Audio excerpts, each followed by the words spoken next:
Why you choose USA as your study destination? तो USA और India में education system का बहुत डिफरेंस है। आपको जिस यूनिवर्सिटी में एडमिशन मिला है, University of Southern California, it's not easy to get admission in such kind of university. तो आपने प्रिपरेशन किस तरीके से की थी, कानन आपको किस तरीके से हेल्प कर रहा था, और अगर किसी और स्टूडेंट को ऐसी हाई रैंक यूनिवर्सिटी में एडमिशन अगर लेना है तो उन्हें कौन सी चीजों का ध्यान रखना चाहिए? नॉर्मली टॉप 50 यूनिवर्सिटी सर्च करेंगे अकॉर्डिंग टू क्यूएस रैंकिंग के अकॉर्डिंग आपको लिस्ट मिल जाएगा पूरा टॉप 50 यूनिवर्सिटीज़ का। अब उसमें स्टूडेंट का क्या रोल आता है कि उसका इंटरेस्ट क्या है।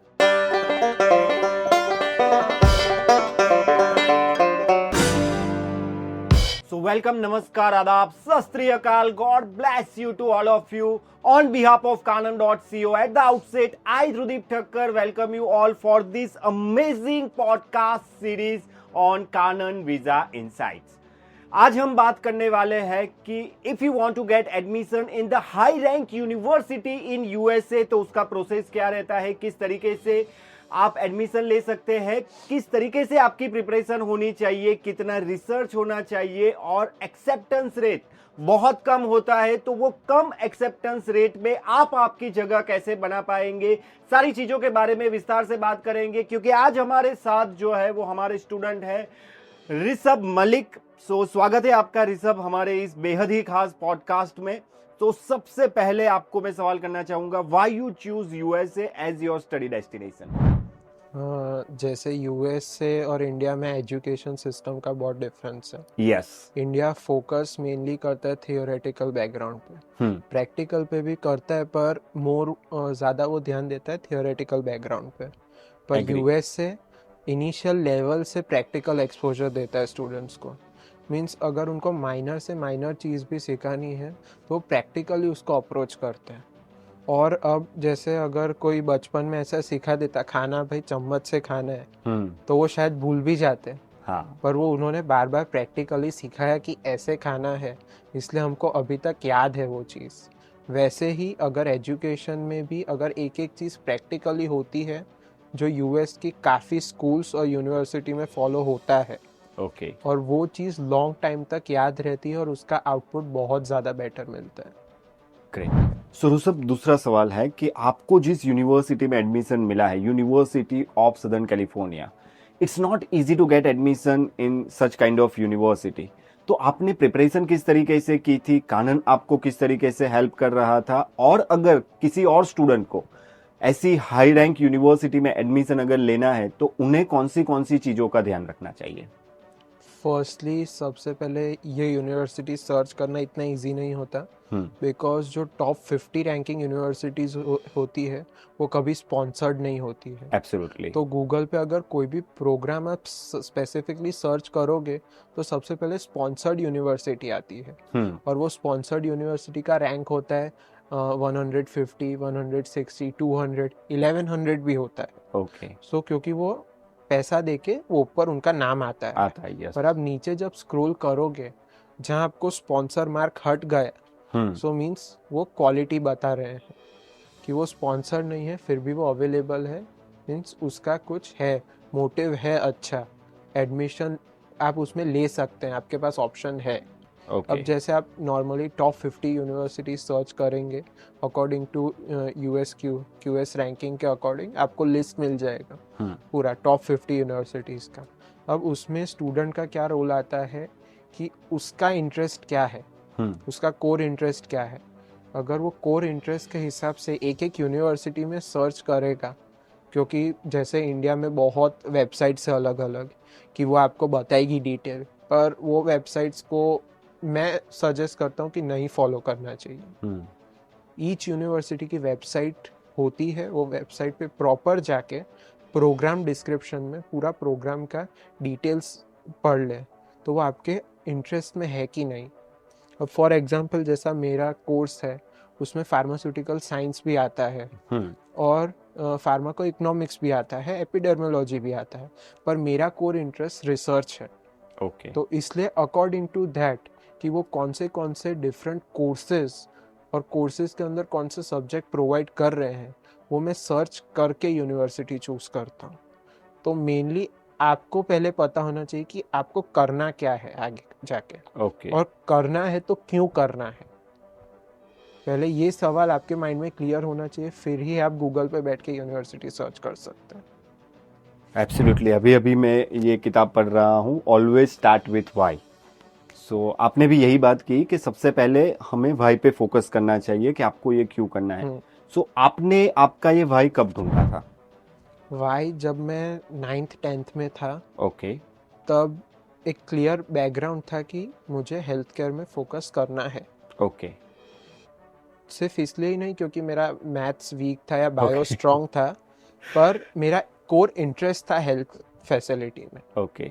मुझे अच्छा लगता था कि पेशेंट्स की केयर कैसे करें, वो सीखना। ड्रग्स क्यों सब अलग अलग है तो इतनी गोली, पर उसमें अलग अलग इतना सब क्यों है, ओके। वो सीखने के लिए मुझे हेल्थ में जाना था। तो मैंने क्लियर माइंडसेट कर लिया कि मैं जाऊंगा हेल्थ केयर में ही।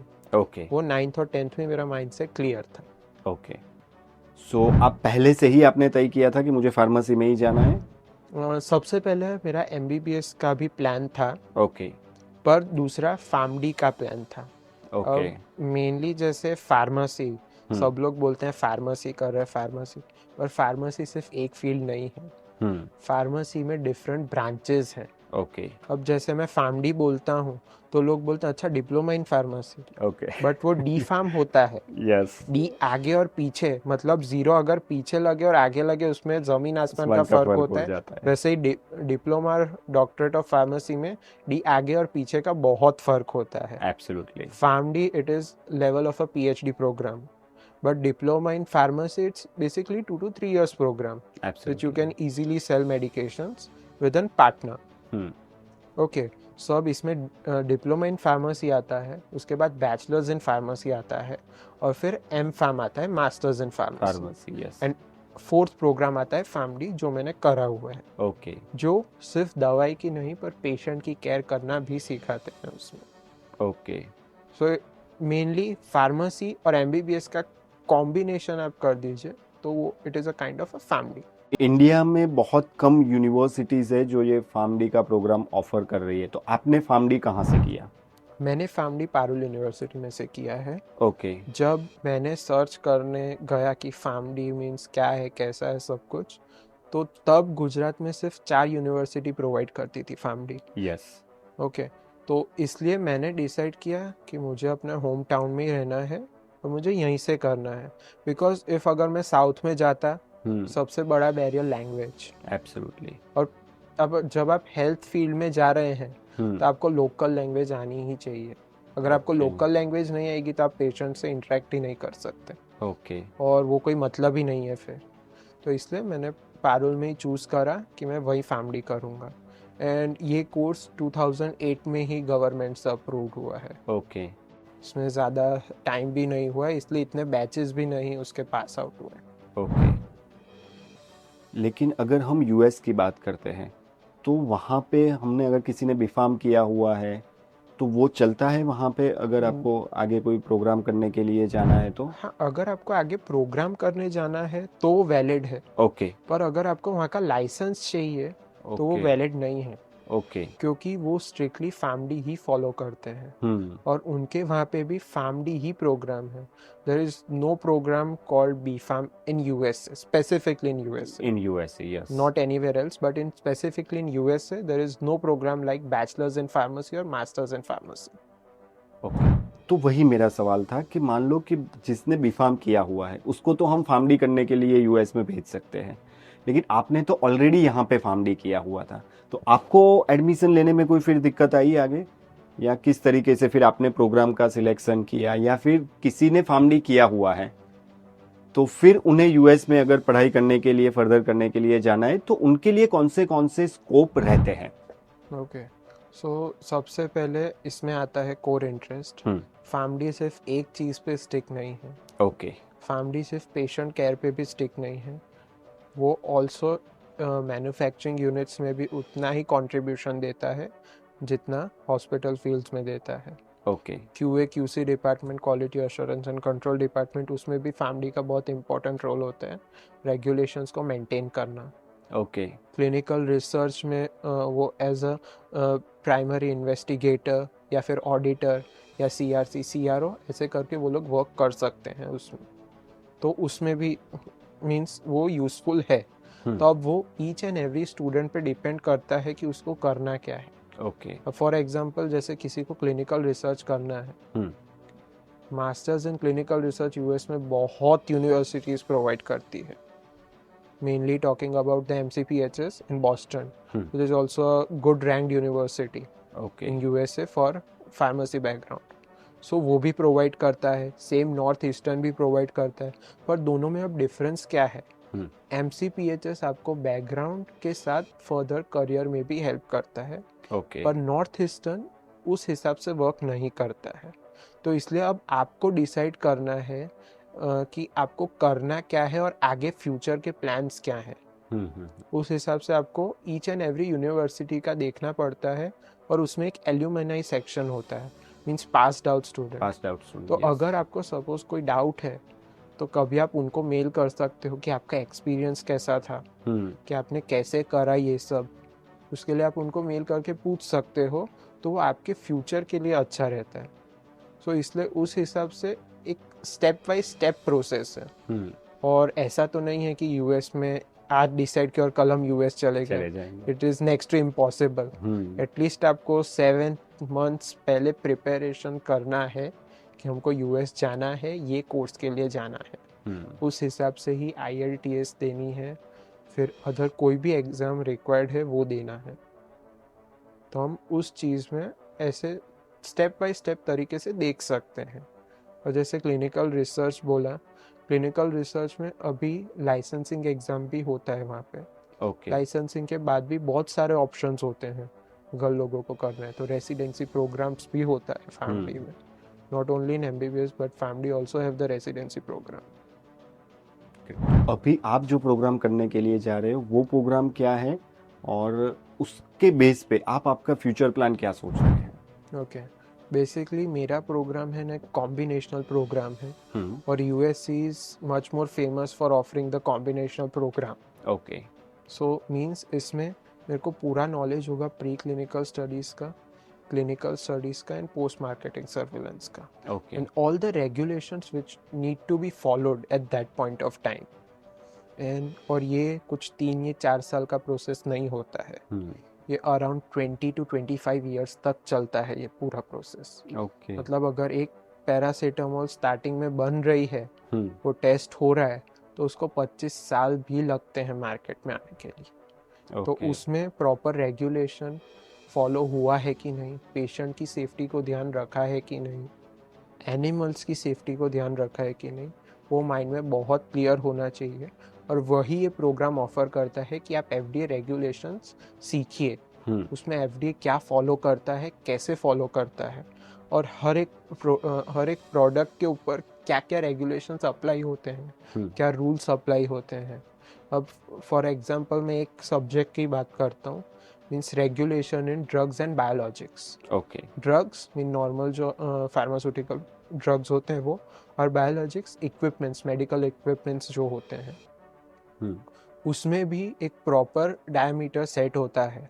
मीन्स अब एक कपड़ा लेने जाते हैं तो हम साइज देखते हैं, वैसे ही ईच एंड एवरी प्रोडक्ट में और उसमें उनकी लिमिट्स होती है कि इससे ज़्यादा या इससे कम नहीं होना चाहिए। तो आपके प्रोग्राम का नाम क्या है, और किसी और को अगर यूनिवर्सिटी ऑफ सदर्न कैलिफोर्निया में जाना है तो उनका प्रोसेस क्या रहेगा, कौन सी चीज़ों का उन्हें ध्यान रखना पड़ेगा? ओके, सबसे पहले मेरे प्रोग्राम का नाम है मैनेजमेंट इन ड्रग डेवलपमेंट। ओके, और अगर किसी को इसमें एडमिशन लेना है तो सबसे पहले उनको ध्यान रखना पड़ेगा अपना बैकग्राउंड और अपनी SOP, स्टेटमेंट ऑफ पर्पस, कि आपको यही प्रोग्राम क्यों करना है, दूसरा क्यों नहीं। क्योंकि सिर्फ एक नहीं, thousands of lakhs of programs होते हैं, माइनर से मेजर सब प्रोग्राम्स होते हैं। पर अब आपको माइंड में क्लियरिटी लाना है कि मेरे को ये प्रोग्राम करना है, तो आपकी SOP भी उतनी इफेक्टिव होनी चाहिए। यूनिवर्सिटी मार्क्स नहीं देखता है सिर्फ, अगर आपके 80% है या 90% है, वो मार्क्स नहीं देखेगा।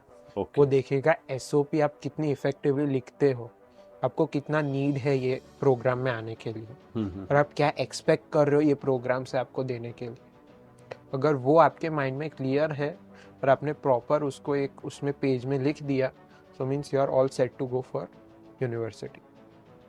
फिर उसमें आपको और कुछ नहीं करना है, पर मेन एसओपी बहुत इम्पोर्टेंट है एटलीस्ट एडमिशन लेने के लिए यूनिवर्सिटी में। ओके, कितना मुश्किल होता है एडमिशन लेना ऐसी यूनिवर्सिटी में?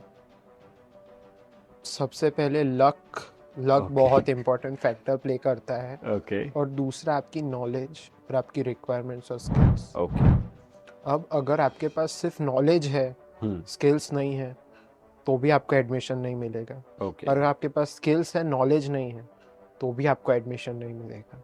मींस बैलेंस बहुत इम्पॉर्टेंट है। और अब यही ऐसी यूनिवर्सिटी में अगर आपको एडमिशन लेना है, जैसे मेरा रिसर्च बैकग्राउंड है, family is a kind of research background. Okay, so अगर मैं रिसर्च फील्ड से आ रहा हूँ, तो एटलीस्ट मेरी पब्लिकेशंस तो होनी चाहिए। एब्सोल्युटली। अगर मेरी जर्नल्स में पब्लिकेशंस नहीं होगी, तो मींस यूनिवर्सिटी क्यों मेरे को एडमिशन देगा कि भाई तुमने पहले कुछ करा ही नहीं है, तो अब क्या कर लोगे आगे जाके। एग्जैक्टली। सो इसलिए पब्लिकेशंस भी उतना ही मैटर करता है। आप जिस फील्ड से आ रहे हो उस फील्ड के अकॉर्डिंग, सिर्फ मेडिकल में नहीं, इंजीनियरिंग फील्ड में भी पब्लिकेशंस होते हैं। तो उस हिसाब से ऐसी यूनिवर्सिटी पब्लिकेशंस पे भी फोकस करती है, not only on academics. Okay, so ये तो हो गया कि पब्लिकेशंस आपने अच्छे से कर लिया, आपने अच्छे से एसओपी भी लिख लिया। उसके अलावा सबसे ज़्यादा चैलेंजिंग पार्ट आपके लिए क्या रहा to getting admission in University of Southern California? The requirements. Okay. सबसे फर्स्ट रिक्वायरमेंट है उनका बैंड स्कोर, कि 7 बैंड एटलीस्ट ओवरऑल होना चाहिए और नॉट लेस देन 6। ओके। कोई भी अच्छी यूनिवर्सिटी में एडमिशन लेना है तो ये बेसिक रिक्वायरमेंट्स है for all top 50 university including Harvard and Stanford. Absolutely. They follow this kind of background only, कि 7 bands and not less than 6। सो ये मिनिमम रिक्वायरमेंट होना चाहिए। ओके। और मिनिमम 3 जीपीए। ओके। मीन्स जब इंटरनेशनल क्रेडेंशियल इवेल्युएशन होता है, जैसे वेस वो इवेल्युएट करता है, तो आपका 3 जीपीए एटलीस्ट मिलना चाहिए। ओके। और 3.3 के ऊपर हुआ तो स्कॉलरशिप्स ही मिल जाती है। ओके। ओके, सो उस हिसाब से वो भी एक आइडिया होना चाहिए कि मेरे को अकेडमिक्स में भी इतना मेंटेन करना है तो ही मैं एलिजिबल होऊंगा। मेनली एलिजिबिलिटी क्राइटेरियाज को माइंड में स्टार्टिंग से सेट रखना है, इंक्लूडिंग योर बैचलर्स में भी आपको स्टार्टिंग से माइंडसेट रखना है कि मेरा इतने मार्क्स आने ही चाहिए तो ही मैं एलिजिबल होऊंगा एडमिशन के लिए। अगर आपके मार्क्स ही आएंगे, चलिए आप IELTS तो वापस दे सकते हैं, GRE वापस दे सकते हैं, पर आप वापस जाके बैचलर्स नहीं कर सकते पूरा। एब्सोल्युटली। तो इसलिए उस माइंडसेट से क्लियरिटी होनी चाहिए, अगर आपको ये करना है तो आपको इतना तो चाहिए ही। तो मिनिमम क्राइटेरिया फुलफिल कर लीजिए, SOP कर लीजिए, तो आपका एडमिशन मिल जाए। ओके। कोई बकेट लिस्ट बनाया है कि यूएस जाके ये करेंगे वो करेंगे? ऐसा स्पेसिफिक तो नहीं है। हाँ। सबसे पहले तो मींस स्टडी करना है। एब्सोल्युटली। अभी US it's not a cheap country, और ऊपर से LA, it is the most expensive Expensive one, city in yeah. The world, comes in the most expensive city, so means expense Even भी the उस हिसाब से। university is also very expensive. Yes, it is yeah. also expensive. It takes some minor fees for each and every facility they provide to us. So इसलिए वो भी mindset रखना है clear, कि मीन्स सबसे पहले पढ़ाई करनी है, फिर प्रॉपर इंटर्नशिप्स लेनी है, प्रॉपर स्किल्स डेवलप करनी है, और फिर करियर में स्टेप बाय स्टेप आगे बढ़ना है। तो एक चीज मुझे बहुत अच्छी लगी ऋषभ, कि आपने एक तो 9th स्टैंडर्ड से ही तय कर लिया था कि आपको लाइफ में क्या करना है, और उसी के बेस पे आप आगे जा रहे थे, राइट? लेकिन ये स्टडी अब्रॉड का ख्याल आपको कब आया और कैसे आया? एक्चुअली जो फैसिलिटी प्रोवाइड करती है ईच एंड एवरी कंट्री, अभी जैसे फैमिली को इतना रिकॉग्निशन इंडिया में नहीं मिला है। ओके। क्योंकि लोग जानते ही नहीं है फैमिली क्या है एग्जैक्टली, यस। वो हम फैमिली बोलेंगे तो वो डिप्लोमा ही समझते हैं कुछ भी करके। सो उस लेवल का रिकॉग्निशन और अप्रूवल्स अभी तक नहीं मिला है। हाँ, कुछ रिसेंट 2 to 3 years में अप्रूवल्स मिले हैं कि ईच 200 बेड पे आपको एक क्लिनिकल फार्मासिस्ट मीन्स एक फैमिली ग्रेजुएट चाहिए। वो रिक्वायरमेंट हुआ है, पर वो इतना वास्ट तरीके से नहीं हुआ और अप्लाई नहीं हो रहा है। पर US में वही उसका अपोजिट है। ओके। वो each and every health care professional को इक्वली इम्पोर्टेंस देते हैं, और उस हिसाब से उनका वर्क भी होता है। सो ये मेन फैक्टर इफेक्ट करता है। सो इसलिए मेन अब कोई भी कुछ पढ़ेगा हम्म, और अगर उसको रिकॉग्निशन नहीं मिल रहा है तो वहाँ पे मेहनत भी क्यों करेगा। एब्सोल्युटली, अगर सेम मेहनत में मैं दूसरी जगह कुछ अचीव कर सकता हूँ तो मैं दूसरी जगह ही जाऊँगा। एग्जैक्टली। इसलिए मैंने मेनली यूएस इसलिए चुना। और US means not best but it is more ahead of India in pharmaceutical background. Absolutely, absolutely. तो फार्म डी के बारे में जैसे कि आपने कहा कि ज़्यादातर लोगों को नहीं पता होता है, सो यूएस में फार्म डी का रोल क्या होता है वो भी आप हमारे दर्शकों को बता दीजिए ताकि उन्हें समझ में आ जाए कि what is the importance of the pharmacy in USA. Okay. Firstly, it is the one of the most top paying jobs okay, after graduating a family and clearing the license exam, which is an APLEX. Okay, Okay. So first of all means जब कोई भी अगर normal fever हो रहा है, main जो physicians की appointment है वो वहाँ पे इजीली नहीं मिलती है यूएस में। ये मेजर ड्रॉबैक है यूएस का। ओके, मीन्स अगर आप आज अपॉइंटमेंट लेते हैं तो आपको 1 मंथ बाद की भी अपॉइंटमेंट मिलती है, ओके, या फिर आपको इमरजेंसी में जाना पड़ता है अगर आप सीरियस हो तो।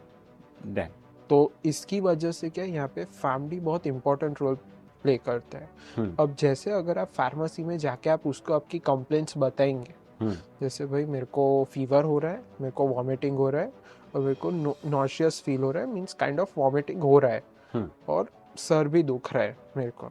ओके, हाँ, अगर फैमिली वाले को कुछ नॉर्मल लगा, जैसे वायरल बहुत चलता है, इजी है, टेम्परेचर चेंज की वजह से, रेन की वजह से, वो कॉमन चीज़, तो वो अकॉर्डिंग टू दैट आपको दवाई दे देगा और उसको परमिशन की ज़रूरत नहीं होती है कोई भी फिजिशियन से दवाई देने के लिए। He has a full authority to dispense the medications.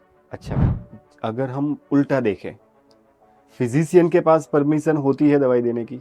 नहीं, अच्छा, physician only can diagnose in USA. Okay, They can't dispense medications and write medications. Family has full right to dispense as well as prescribe medication to the patient. Okay. मतलब हम कुछ हद तक ये कह सकते हैं कि यहाँ पे जो एमबीबीएस डॉक्टर का रोल रहता है, कुछ कुछ वैसा ही रोल यूएस में फार्मडी का रहता है, कुछ हद तक। हाँ, और सिर्फ यूएस में नहीं, इंक्लूडिंग यूके भी। ओके, यूके भी सेम पैटर्न फॉलो करता है। Means MBBS are not allowed to write medications directly, okay, or else they should consult PharmD professional first, ओके, that I am writing this medication, it will be okay or not. Hmm, Then only they can write. But at last for dispensing, PharmD are mandatory.